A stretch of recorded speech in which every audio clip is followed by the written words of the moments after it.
طيب. بسم الله الرحمن الرحيم الحمد لله رب العالمين والصلاة والسلام على أشرف الأنبياء والمرسلين نبينا محمد وعلى آله وصحبه أجمعين أما بعد. Nous reprenons notre explication de l'ouvrage que nous avions commencé précédemment, à savoir Usul al-Aqaid al-Diniyya de Cheikh Abdelrahman Ben Nasser al-Sa'di. Et la plupart des points que nous avons abordés dans nos premiers cours concernaient Tawhid al-Asma wa al-Sifat, l'unicité d'Allah Ta'ala concernant les noms et les attributs. Nous nous sommes tout d'abord arrêtés sur la présentation de ce livre, nous avons parlé de l'auteur, nous avons parlé des thèmes que l'auteur a abordés dans ce livre, nous avons parlé des différentes manières de partager le tawhid et nous avons mentionné que certains ulama divisaient le tawhid en combien de parties? En deux parties. Et que d'autres ulama détaillaient ces deux parties pour les partager en trois, ce qui est aujourd'hui la manière la plus connue que nous connaissons pour partager les différents domaines du tawhid. Et nous nous sommes ensuite arrêtés hier longuement sur les fondements principaux et les points principaux sur lesquels s'appuient les gens de la sunna dans leur compréhension et leur foi concernant tawhid al-asma wa sifat. Et aujourd'hui, Inch'Allah Ta'ala, nous reprenons l'explication de cette risala. قال المؤلف رحمه الله تعالى توحيد الألوهية والعبادة وتوحيد الألوهية والعبادة وهو إفراده وحده بأجناس العبادة وأنواعها وأفرادها من غير إشراك به في شيء منها مع اعتقاد كمال ألوهيته. Ici, l'auteur, après avoir mentionné le tawhid et avoir mentionné que tawhid al-asma wa sifat faisait partie donc des différentes parties de tawhid qu'il avait citées, et bien maintenant il mentionne une autre partie du tawhid qui est celle que nous appelons, ou qui est appelée tawhid al-uluhiyya. Tawhid al-uluhiyya. On peut l'appeler aussi tawhid al-ibada. Tawhid al-ibada. Tawhid al-ibada ou tawhid al-uluhiyya, ce sont deux noms que l'on donne à la même partie du tawhid et qui est le tawhid de l'adoration. Quand on parle de tawhid al-uluhiyya, on parle de cette qualité d'Allah Ta'ala, de ce droit d'Allah Ta'ala qui est le fait d'être le seul à avoir le droit d'être adoré et que Allah Ta'ala seul est digne d'être adoré. Quand on parle donc de uluhiyya, al-uluhiyya c'est une qualité divine. Et quand on parle de tawhid al-ibada, eh bien ici c'est comme si on parlait de ce tawhid du point de vue des actes du serviteur, des adorations du serviteur. C'est-à-dire que le serviteur a fait des actes qu'il ne doit vouer qu'à Allah Ta'ala et qui sont les adorations. Donc tawhid al-ibada ou tawhid al-uluhiyya, ce sont deux noms que nous donnons à la même partie du tawhid. Et ici l'auteur donc dit tawhid al-uluhiyya, c'est le fait de ne vouer toutes les adorations générales ou particulières, quand il dit ici ajnas al-ibada wa anwa'iha wa afradiha, c'est-à-dire toutes les adorations sans exception, eh bien, doivent être vouées à Allah Ta'ala seul, min ghayri ishrakin bihi, sans ne rien lui associer, et en condamnant toute forme de shirk et de polythéisme et d'association faite à Allah Ta'ala. Ma'atiqadi kamali uluhiyatihi, donc tout en ayant la foi en cette qualité divine et sublime qu'est le droit d'adorer Allah Ta'ala seul. Donc, ici, vous voyez bien que l'auteur a mentionné le fait d'adorer Allah Ta'ala et de croire dans le fait qu'il est le seul à avoir le droit d'être adoré. Donc, ce tawhid, il ne suffit pas d'avoir simplement la conviction et la certitude qu'Allah Ta'ala est le seul digne d'être adoré, mais en plus de cela, il faut par les actes adorer Allah Ta'ala seul et ne rien lui associer. Ensuite, l'auteur, rahimahullah ta'ala, dit فدخل في توحيد الربوبية إثبات القضاء والقدر وأنه ما شاء كان وما لم يشأ لم يكن وأنه على كل شيء قدير وأنه الغني الحميد وَمَا سِوَاهُ فَقِيرٌ إِلَيْهِ مِنْ كُلِّ وَجْهٍ. Il dit, il fait partie aussi du tawhid al-rububiyya, de croire au qada et au qadar. Il fait partie du tawhid al-rububiyya, de croire au qada et au qadar, c'est-à-dire au destin. Et de croire et d'avoir la ferme conviction. Annama sha Allah kan, de avoir la ferme conviction que ce qu'Allah Ta'ala veut se produit. Wa ma lam yasha lam yakun, et que ce qu'Allah Ta'ala ne veut pas ne se produit pas et ne peut avoir lieu. Wa annahu ala kulli shay'in qadir, et qu'Allah Ta'ala est tout puissant et capable de toutes choses. Wa annahu al-ghaniyyul hamid, al-ghani, c'est-à-dire celui qui se passe de toutes choses, al-hamid, c'est-à-dire celui qui est digne de louange. Wa ma siwahu faqir, et tout autre qu'Allah Ta'ala est faqir, est pauvre dans le sens où il est démuni et il a besoin. Allah Ta'ala n'a besoin de rien, et les êtres humains et les créatures, elles, sont faibles et ont besoin de lui et ne peuvent se passer d'Allah Ta'ala. Faqirun ilayhi min kulli wajh, cette pauvreté, cette nécessité que la créature a envers Allah Ta'ala est absolue. Il a besoin d'Allah Ta'ala pour toute chose. Ici, l'auteur mentionne que la foi dans le destin appartient en réalité à Tawhid al-Rububiyyah. Pourquoi? Parce qu'en réalité, la foi dans le destin, c'est la foi en quatre choses. C'est la foi en quatre étapes. La première chose, c'est al-ilm, c'est-à-dire qu'Allah Ta'ala connaît toutes choses. Ensuite, il y a la croyance dans le fait qu'Allah Ta'ala écrit tout ce qui se produit. Al-kitaba, donc al-ilm.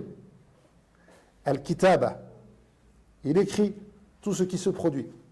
Al-mashi'a, et Allah Ta'ala veut que cette chose se produit. La chose qui se produit ne peut se produire que si Allah Ta'ala l'a voulu. Al-mashi'a, la volonté d'Allah Ta'ala. Et la quatrième chose, c'est al-khalq, la création. Allah Ta'ala crée ce qui se produit. Quand une chose se produit, eh bien, les choses du destin sont la foi dans le destin, c'est la foi entre ces quatre étapes. Et lorsqu'on regarde ces quatre choses, c'est la foi entre ces quatre choses. Et lorsqu'on regarde ces quatre choses, nous voyons que ce sont des actes d'Allah Ta'ala, la volonté, la création. Nous voyons que ce sont des actes qui touchent à la seigneurie d'Allah Ta'ala, qui touchent à Rububiyyatullahi Azza wa Jalla. Rappelez-vous lorsqu'on a défini Tawhid al-Rububiyyah. Si on dit Tawhid al-Rububiyyah, qu'est-ce que le Tawhid de seigneurie? La première chose que vous allez mentionner, c'est de dire, c'est le fait qu'Allah Ta'ala crée toutes choses. C'est le fait qu'Allah Ta'ala donne la vie, donne la mort. C'est le fait qu'Allah Ta'ala dirige et gère cet univers. Donc ces choses du destin, en réalité, elles appartiennent à Tawhid al-Rububiyyah. Et c'est pour cela que dans certains textes, eh bien, il n'y a que 5 grands fondements à la foi qui sont mentionnés. 5 grands fondements à la foi qui sont mentionnés. Si on vous demande combien y a-t-il de piliers à la foi? La foi a 6 piliers. C'est notamment ce qui est mentionné dans le hadith de Jibril, alayhi salam. An tu'mina billah, que tu crois en Allah Azza wa Jal, wa malaikatihi, en ses anges, wa kutubihi, en ses livres, wa rusulihi, en ses prophètes et ses messagers, et bil yawmil akhiri, et que tu crois aussi dans le jour dernier, wa an tu'mina bil qadari khayrihi wa sharrihi, et que tu crois dans le destin khayrihi wa sharrihi, doux ou amer. Mais dans certains textes, on voit que le destin n'est pas mentionné. Par exemple, وَمَنْ يَكْفُرْ بِاللَّهِ وَمَلَائِكَتِهِ وَكُتُبِهِ وَرُسُلِهِ وَالْيَوْمِ الْآخِرِ فَقَدْ ضَلَّ ضَلَالًا بَعِيدًا. Celui qui mécroit en Allah Azza wa Jal, en ses anges, en ses prophètes, en ses livres, en ses prophètes, et au jour du dernier, eh bien, il s'est certes égaré loin, de manière lointaine. Taïb. Où est-ce qu'il y a la foi dans le destin dans ce verset? Elle n'est pas mentionnée. Pourquoi est-ce qu'elle n'est pas mentionnée? Parce qu'en réalité, la foi dans le destin découle de la foi en Allah Azza wa Jal. Elle découle de la foi de la foi en Allah Ta'ala. Elle est exposée dans certains textes pour montrer l'importance de cette foi. Mais parfois, elle n'est pas mentionnée parce qu'elle s'inscrit en réalité et elle s'intègre dans la foi en Allah Ta'ala seul. Et c'est ce que l'auteur dit ici quand il dit que le destin fait partie du tawhid rububiyya, fait partie, la foi dans le destin fait partie dans le tawhid rububiyya. Et on trouve ça aussi chez de nombreux auteurs, notamment chez Ibn al-Qayyim, rahimahullah ta'ala, qui dans plusieurs livres mentionne les 5 piliers de la foi. Donc, tout comme nous l'avons dit, il n'y a pas de différence en fait entre ces deux manières de détailler les piliers de la foi. Qu'on mentionne qu'ils soient 5 ou 6, bien en réalité, lorsqu'on mentionne le 6e, c'est pour le mettre en exergue, c'est pour le mettre en avant, pour montrer son importance. La foi dans le destin, c'est extrêmement important.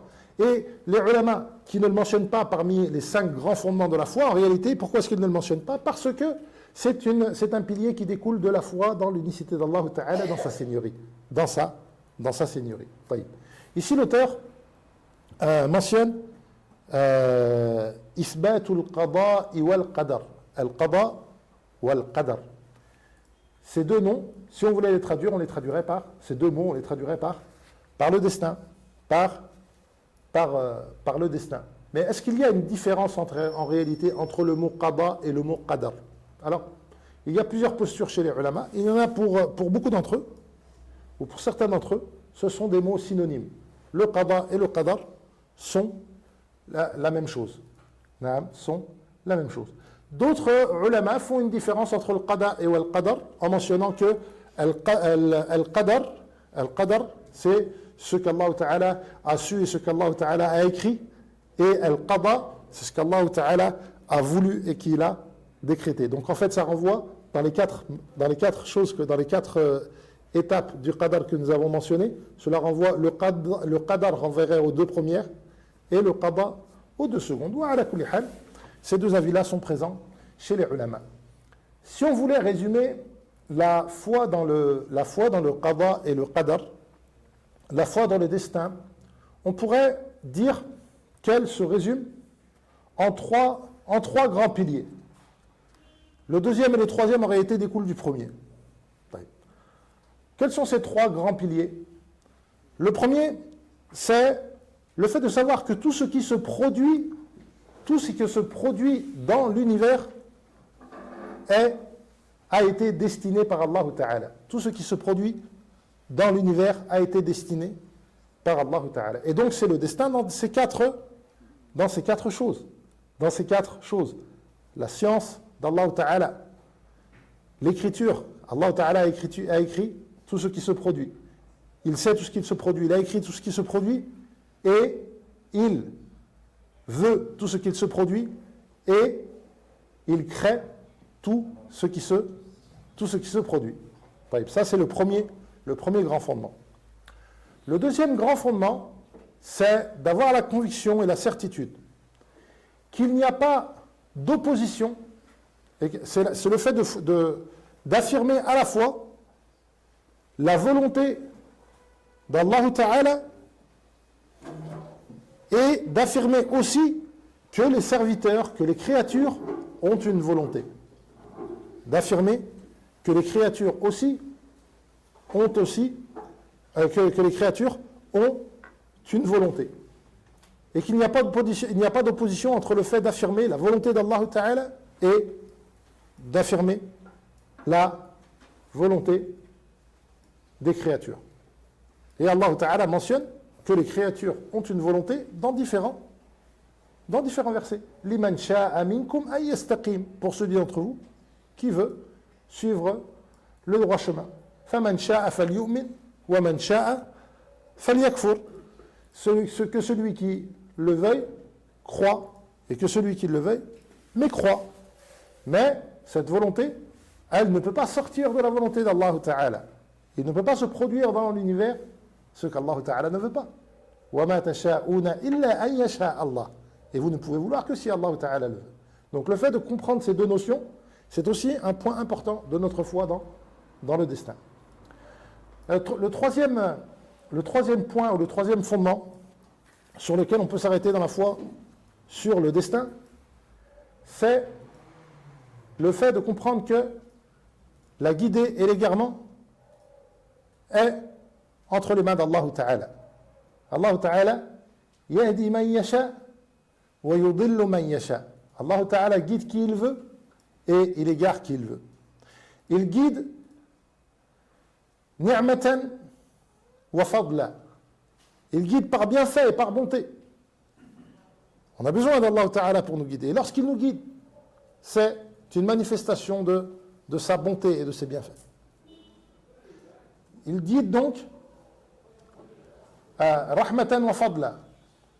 Il guide par miséricorde et par bonté. Wa yudillu hikmatan wa adla. Et il égare par sagesse et par justice. Par sagesse et par justice. Et le développement de ces points se fera, incha'Allah ta'ala, dans d'autres cours, incha'Allah ta'ala.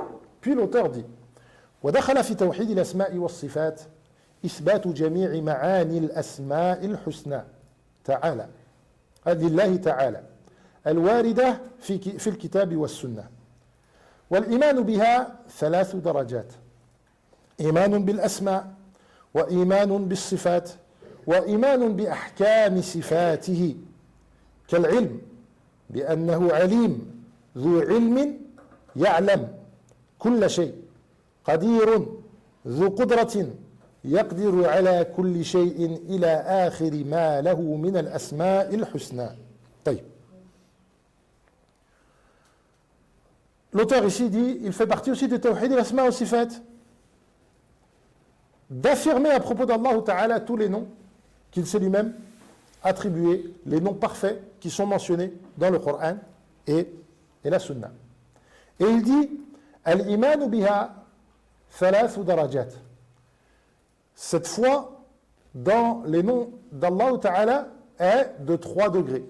Il y a 3 degrés, 3 choses à respecter dans notre foi dans les noms d'Allah Ta'ala. Il dit tout d'abord, imanun bil asma. Nous croyons en ces noms. Et il fait partie de cela aussi de savoir qu'Allah Ta'ala est celui qui s'est donné ces noms.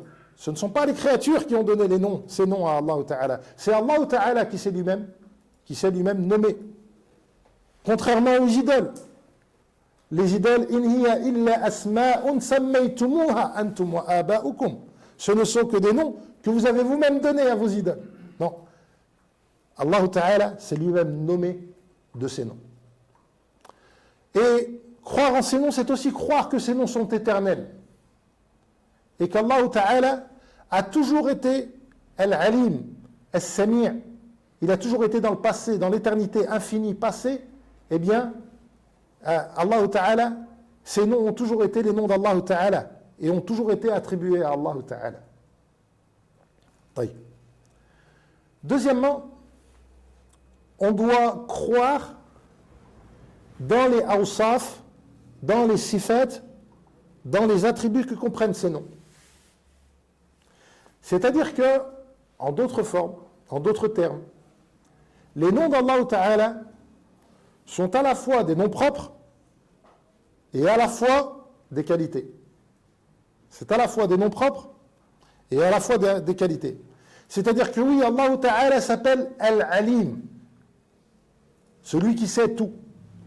Et nous devons avoir la certitude et la foi dans l'attribut que comprend ce mot, c'est-à-dire, et nous avons la foi qu'Allah Ta'ala sait tout. Il est Al-Alim, il est nommé Al-Alim, et nous attribuons l'attribut et la qualité qui découlent de ce nom. C'est-à-dire, on dit en arabe, pour résumer cette règle, Al-Asma, Asma'ullah Ta'ala, A'lamun wa awsaf. A'lamun wa awsaf. Ce sont des noms propres et des descriptions. Contrairement à la créature. Parmi les créatures, une personne pourrait s'appeler Hakim. C'est un nom propre. Mais est-ce qu'elle est forcément sage?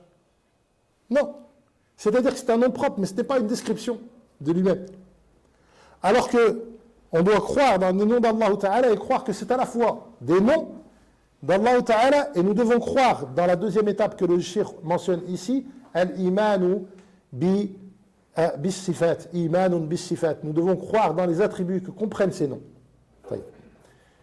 Puis, nous devons aussi croire dans ahkam as-sifat, c'est-à-dire dans ce qu'impliquent ces sifat, dans les répercussions de ces sifat et les effets de ces attributs.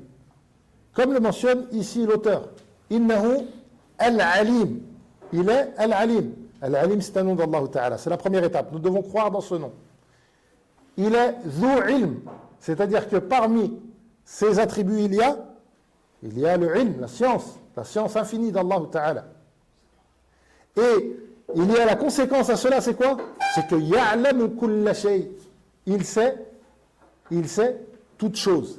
Il sait toute chose. Il est Al-Qadir, le Tout-Puissant. Zul Qudra, et l'un de ses attributs est la toute-puissance. Et la répercussion de cette croyance c'est wa huwa ala kulli shay'in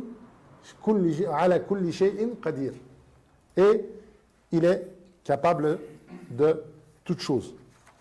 Et ici, la spécificité de ces deux sifat, c'est que ce sont les sifat, les attributs les plus généraux et les plus vastes.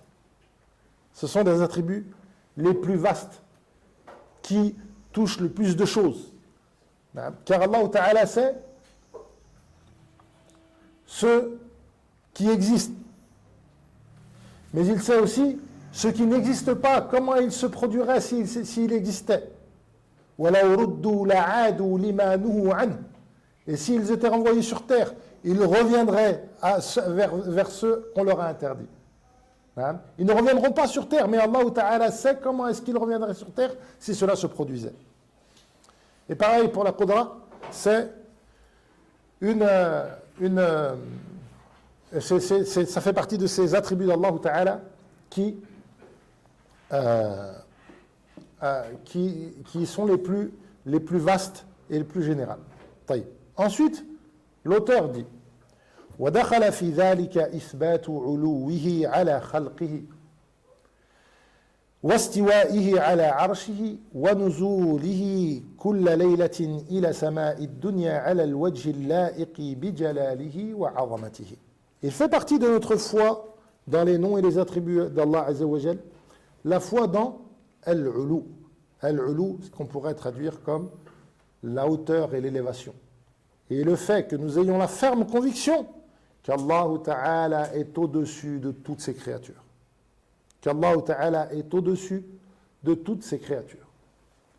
Et cela est mentionné dans des centaines de versets.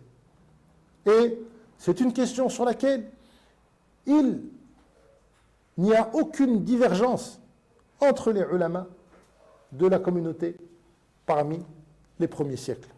Et c'est l'une des questions les plus évidentes de notre religion. C'est une des questions les plus évidentes de notre religion. Et les textes qui mentionnent que Allah Ta'ala est au-dessus des cieux sont nombreux. A'amintum man fis sama' an yakhsifa bikumul ard. Croyez-vous que celui qui est au-dessus des cieux. Regardez, pourquoi est-ce qu'ici on traduit au-dessus des cieux? Le mot fi, il peut avoir plusieurs significations. Il peut vouloir dire dans, et il peut vouloir dire ala, sur. Taïb. Vous savez, Pharaon, lorsqu'il a menacé les sorciers, et qu'il les a menacés et condamnés à mourir, il leur a dit wala usallibannakum fi juzu'i an-nakhl, je vous crucifierai fi des troncs de palmier, juzu'i an-nakhl. Fi ici, c'est-à-dire dans les troncs de palmier ou sur les troncs de palmier? Sur. Ça. Donc le mot fi peut vouloir dire ala. D'accord? Ça, c'est la première chose. Le mot sama, aussi, il peut avoir deux significations. Il peut désigner les cieux qui sont construits, mais as-sama aussi, ça peut vouloir dire la hauteur. Ça peut vouloir dire la hauteur. Donc ici, A'amintum man fis sama, ça veut dire, soit ça veut dire, on peut le mentionner ou le traduire, l'expliquer de deux manières. C'est celui qui est au-dessus des cieux construits, ou c'est celui qui est dans les hauteurs. Dans les hauteurs. Le fait de dire dans les cieux en pensant que c'est construit, ça, ce n'est pas une bonne expression. Pourquoi? Parce que Allah Ta'ala ne rentre pas, n'est pas dans sa créature. Allah Ta'ala est au-dessus de sa créature. Allah Ta'ala est au-dessus de sa créature. Wastiwa'ihi ala arshihi. Et Allah Ta'ala est au-dessus et élevé au-dessus de son trône. Ça fait partie de notre croyance aussi. Ar-Rahman ala al-arshi stawa. Et les pieux prédécesseurs parmi les compagnons du prophète sallallahu alayhi wa sallam, comme Ibn Abbas et d'autres pieux prédécesseurs, disent le sens de istawa, c'est ala wa irtafa'a. Ala wa irtafa'a, c'est-à-dire il s'est élevé et il s'est élevé au-dessus du trône. Wa nuzuluhu kulla laylatin ila sama'i dunya. Et on doit croire aussi, parmi notre foi dans les noms et les attributs d'Allah Ta'ala, on doit avoir la foi qu'Allah Ta'ala descend, wa nuzuluhu yanzil. Et le fait de croire qu'Allah Ta'ala descend, il a sama'i dunya, au premier ciel, chaque nuit. Et cela est mentionné dans un nombre immense de hadiths. Et attention, Allah Ta'ala descend au premier ciel, mais même quand Allah Ta'ala descend au premier ciel, il est toujours au-dessus de ses créatures. Nous devons avoir la foi dans ces deux principes fondamentaux, car l'élévation d'Allah Ta'ala au-dessus de ses créatures est une chose qui est permanente et éternelle. Allah Ta'ala est toujours au-dessus de ses créatures. Et Allah Ta'ala descend au premier ciel, et nous ne savons pas comment est-ce qu'Allah Ta'ala descend. Et nous ne pouvons pas... Et les gens qui diraient, par exemple, oui, mais si Allah Ta'ala descend, alors comment, et comme ci et comme ça, c'est lui qui est tombé en réalité dans une première erreur qui l'a fait ressembler à Allah Ta'ala, à ses créatures. La manière dont Allah Ta'ala descend n'est pas comme celle de ses créatures. Elle convient à la grandeur et à l'immensité d'Allah Ta'ala. Et Allah Ta'ala est toujours au-dessus de ses créatures. ودخل في ذلك إثبات الصفات الذاتية التي لا ينفك عنها كالسمع والبصر والعلم والعلو ونحوها والصفات الفعلية وهي الصفات المتعلقة بمشيئته وقدرته كالكلام والخلق والرزق والرحمة والاستواء على العرش والنزول إلى السماء الدنيا كما يشاء. طيب. Ici, l'auteur dit, il fait partie de notre foi dans les noms et les attributs d'Allah Ta'ala de croire en deux catégories de sifat, en deux catégories d'attributs. Il y a des attributs qu'on appelle as-sifatu al-dhatiyya. As-sifatu al-dhatiyya. Qu'est-ce que as-sifat al-dhatiyya? Ce sont les sifat, comme dit l'auteur ici, hiya allati la yantfakku anha. C'est-à-dire que ce sont les sifat par lesquels Allah Ta'ala est toujours décrit et éternellement décrit, comme al-ulu, comme al-ilm, comme la science. Quant à l'autre catégorie de sifat, on les appelle les sifat al-ikhtiyariyya. Al-ikhtiyariyya. On peut les appeler aussi, d'autres ulama les appellent as-sifat al-fi'liyya. As-sifat al-fi'liyya. Ce sont des sifat qui sont liés à la volonté d'Allah Ta'ala. Allah Ta'ala les fait quand il veut. Et Allah Ta'ala les fait quand il veut. et comme il veut. Taïb. Pourquoi est-ce pourquoi est-ce que les ulama ont divisé ces sifat en ces deux parties? Parce qu'en réalité, il y a certaines personnes des passions, certains ahl al-ahwa, qui ont attribué certains attributs à Allah Azza wa Jal et qui n'ont pas voulu en attribuer d'autres. Et pour distinguer, pour montrer en quoi devait croire Ahl al-Sunnah wal Jama'a, les gens de la Sunna disent attention, tu ne dois pas faire comme ces gens des passions qui se sont contentés de croire en ce qu'ils ont appelé as-sifat, en ce qui s'appelle as-sifat al-dhatiyya. Tu ne dois pas te contenter de croire dans les sifat qui sont dhatiyya. Tu dois aussi croire dans les sifat qui sont as-sifat al-ikhtiyariyya et qui sont liés à la volonté d'Allah Ta'ala. Il y a des gens de l'innovation qui ne croient que dans la première partie des sifat. Que dans la première partie des sifat. Les gens de la sunna ne font pas de différence. Et ils croient dans toutes les sifat. Dans toutes les sifat. Pourquoi est-ce qu'ils ont renié certains des attributs? Parce qu'ils se sont fondés, ils se sont basés sur certaines règles philosophiques qui les ont menés à cet égarement. Et ici, ce n'est pas le sujet d'expliquer pourquoi, mais pourquoi plutôt est-ce que les savants ont fait cette distinction, ces deux catégories de sifat. Donc, les sifat dhatiyya, ce sont les sifat dont Allah Ta'ala est toujours, avec lesquels Allah Ta'ala est toujours décrit. Tout à l'heure, on en a mentionné l'une d'elles, par exemple, al-ulu. Allah Ta'ala est toujours au-dessus de ses créatures. C'est une sifat qui est éternelle et qui a toujours été, par laquelle Allah Ta'ala a toujours été décrit. Taïb. Al-istiwa ala al-arsh, l'élévation sur le trône. Est-ce que c'est une sifat dhatiyya ou une sifat fi'liyya? C'est une sifat fi'liyya. Allah Ta'ala dit thumma stawa. Puis Allah Ta'ala s'est élevé. Donc, elle s'est produite par la volonté d'Allah Ta'ala. Par la volonté d'Allah Ta'ala. Donc, c'est ça la différence entre sifat al-dhatiyya et sifat al-fi'liyya. Kas-sam' wal-basar wal-ilm wal-ulu. Ici, il est plus précis de mentionner al-sam' wal-basar. Il est plus précis de mentionner al-sam' wal-basar, le fait qu'Allah Ta'ala entend et voit. Il est plus précis de le mentionner dans les sifat fi'liyya, comme le fait Cheikh al-Islam Taymiyya rahimahullah ta'ala dans l'un de ses ouvrages, donc on dit kas-sifat al-fi'liyya ou kas-sifat al-ikhtiyariyya wa minha as-sam' wal-basar. D'accord? Pourquoi? Allah Ta'ala a toujours été, ici il faut faire distinction entre l'origine, la base de cette sifat, de cet attribut. Allah Ta'ala a toujours été sami', Allah Ta'ala a toujours entendu, car l'opposé de l'ouïe, l'opposé d'entendre, c'est d'être sourd, et Allah Ta'ala est au-dessus de ce défaut. Mais Allah Ta'ala قد سمع الله قول التي تجادلك في زوجها. Allah Ta'ala a entendu la parole de celle qui débat avec toi à propos de son mari. Ça, est-ce que ça s'est produit? Est-ce qu'Allah Ta'ala l'a entendu dans l'éternité ou il l'a entendu au moment où ça s'est produit?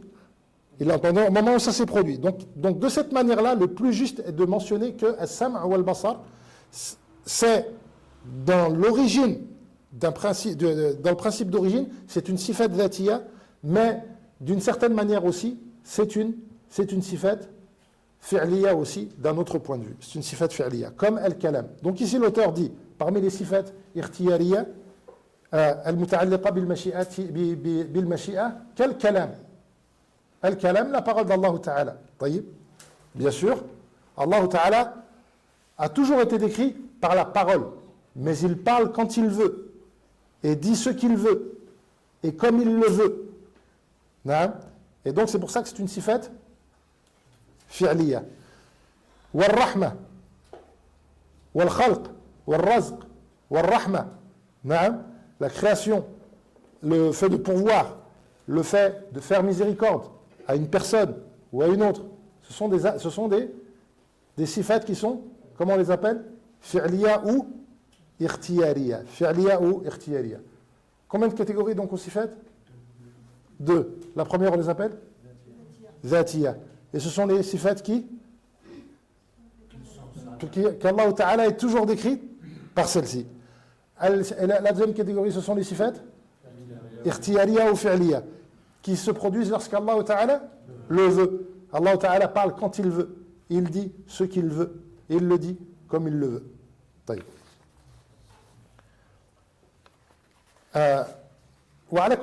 Vous verrez dans beaucoup de livres le fait de mentionner as-sam' wal-basar parmi des grands ulama de la sunna, le fait de mentionner as-sam' wal-basar parmi les sifat dhatiya. Et ce n'est pas une erreur. Ce n'est pas une erreur. C'est-à-dire que à l'origine, c'est une sifat, bien sûr, ils parlent, eux, ces ulama-là, et ils parlent de l'origine de la sifa. De l'origine de la sifa, c'est-à-dire le fait qu'Allah Ta'ala entende.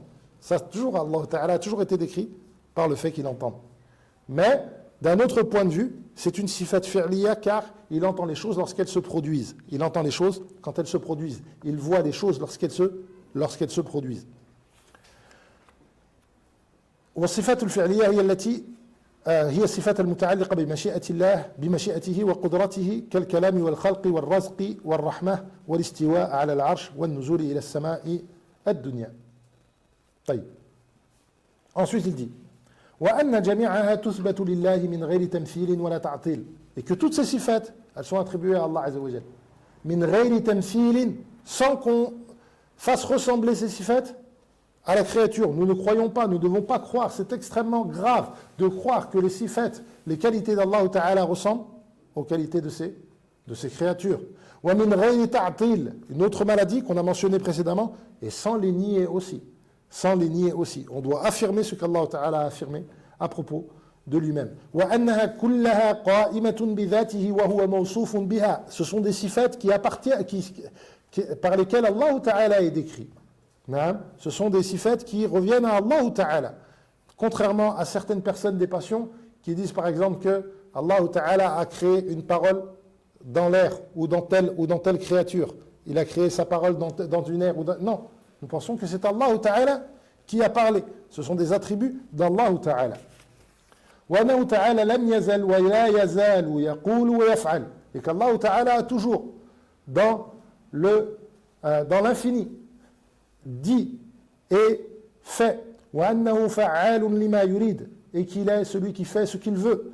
يَتَكَلَّمُ بِمَا شَاءَ, il dit ce qu'il veut. إِذَا شَاءَ كَيْفَ شَاءَ, il dit ce qu'il veut quand il le veut, comme il le veut. لَمْ يَزَلْ بِالْكَلَامِ مَوْصُوفًا, il a toujours été décrit par la parole. وَبِالرَّحْمَةِ وَالْإِحْسَانِ مَعْرُوفًا, est connu par la miséricorde. Ensuite, on a une autre question qui est liée à ce qui précède. L'auteur, rahimahullah ta'ala, dit وَدَخَلَ فِي ذَلِكَ الْإِيمَانُ بِأَنَّ الْقُرْآنَ كَلَامُ اللَّهِ مُنَزَّلٌ غَيْرُ مَخْلُوقٍ مِنْهُ بَدَأَ وَإِلَيْهِ يَعُودُ وَأَنَّهُ الْمُتَكَلِّمُ بِهِ حَقًّا وَأَنَّ كَلَامَهُ لا ينفد ولا يبيد. Et l'une des croyances, l'un des fondements de la parole d'Allah, l'un des fondements de la croyance de Ahl-Sunnah wal Jama'a, c'est d'avoir la ferme conviction que le Coran fait partie de la parole d'Allah Ta'ala et qu'il l'a fait descendre et qu'elle n'est pas créée, que ce n'est pas une création. Minhu bada'a, c'est d'Allah Ta'ala que cette parole est venue. Minhu bada'a, c'est d'Allah Ta'ala que cette parole a commencé. Les pieux prédécesseurs, ils utilisaient cette phrase-là, c'est une phrase que beaucoup de pieux prédécesseurs ont dit. Ils disaient Minhu bada'a, c'est d'Allah Ta'ala que la parole a commencé. Ils disent aussi Minhu bada, c'est d'Allah Ta'ala que la parole est apparue. Naam. Wa ilayhi ya'ud. Et c'est vers Allah Ta'ala que cette parole revient. Alors ici, cette parole revient à Allah Ta'ala, il y a deux manières de le comprendre. La première, c'est-à-dire que cette parole revient à Allah Ta'ala, c'est-à-dire que cette parole est un attribut d'Allah Ta'ala, elle revient à Allah Ta'ala. Taïb. La deuxième manière de comprendre ça, c'est que les pieux prédécesseurs, lorsqu'ils disaient cette phrase-là, ils entendaient par cela, ils faisaient référence par cela à la fin des temps, lorsque le Coran sera élevé et qu'il quittera les poitrines et les masahif lorsque les gens ne l'appliqueront plus. Lorsque les gens ne l'appliqueront plus, car ce livre, ce n'est pas un livre simplement qui doit être lu, c'est un livre qui doit être appliqué et qui doit être suivi. Taïb. Vous connaissez sûrement le récit de l'un des grands imams de notre communauté qui a été éprouvé à propos de Fitnat al-Khalq bil-Qur'an. À un moment donné, certains innovateurs ont répandu cette parole, la parole qui est le fait de dire que la parole d'Allah Ta'ala a été créée.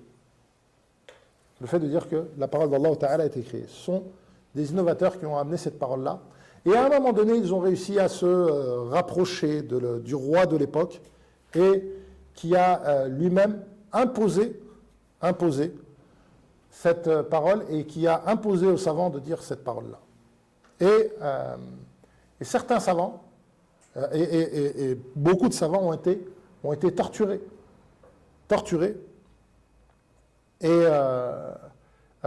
pour pouvoir dire, pour qu'on les pousse à dire cette parole-là, et ils refusaient de le dire. Certains ont répondu à cela parce qu'ils se considéraient comme mukrah, comme contraints, n'ayant pas le choix.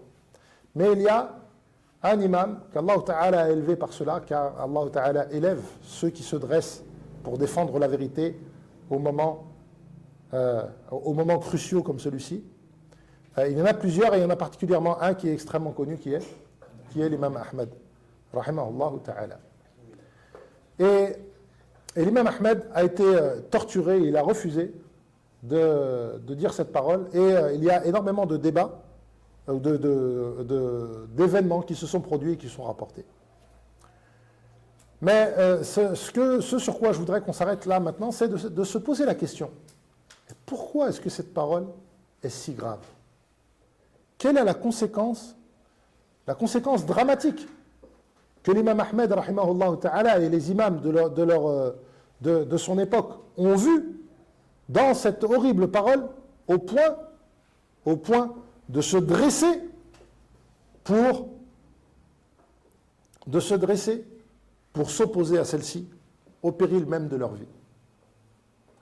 En réalité, cette parole, elle amène à renier al-Rububiyyah, à renier la seigneurie d'Allah Ta'ala.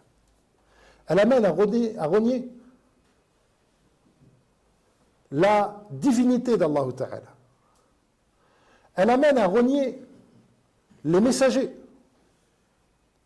Elle amène à renier le caractère sublime de ce livre d'Allah Ta'ala. Pourquoi, d'où est-ce que viennent tous ces méfaits?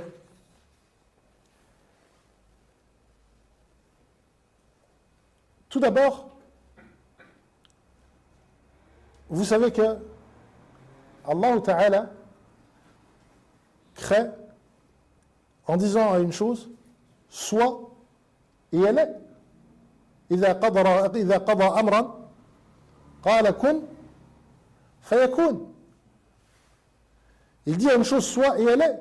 Et si on nie qu'Allah Ta'ala parle, alors on nie en quelque sorte la création d'Allah, le fait qu'Allah Ta'ala crée. Et donc on nie cette rububiyyah. Cette rububiyyah, c'est un manque de respect envers Allah Ta'ala Azza wa Jal. Et c'est une remise en question de la création, du fait qu'Allah Ta'ala crée. C'est aussi une remise en question du droit d'Allah Ta'ala à être adoré. Pourquoi? Eh bien, lorsque le peuple de Moussa s'est mis à adorer le veau d'or, Allah Ta'ala mentionne la futilité, la bêtise de cette croyance. Comment ont-ils pu l'adorer alors qu'il était évident qu'il ne mérite pas l'adoration? Pourquoi? Afalam yaraw annahu la yukallimuhum wa la yahdihim sabila. N'ont-ils pas vu qu'il ne leur parlait pas et ne pouvait pas les guider? Et donc le fait de nier la parole à propos d'Allah Ta'ala, c'est un manque de respect et c'est une remise en question de sa perfection et de son droit à être adoré. C'est une remise en question du message des prophètes, alayhimus salam. Car le rôle des prophètes n'est-il pas de transmettre la parole d'Allah Ta'ala? Et si Allah Ta'ala n'a pas de parole, alors on remet en question la mission de ces prophètes. Et le prophète sallallahu alayhi wa sallam, lorsqu'il était à Mecca,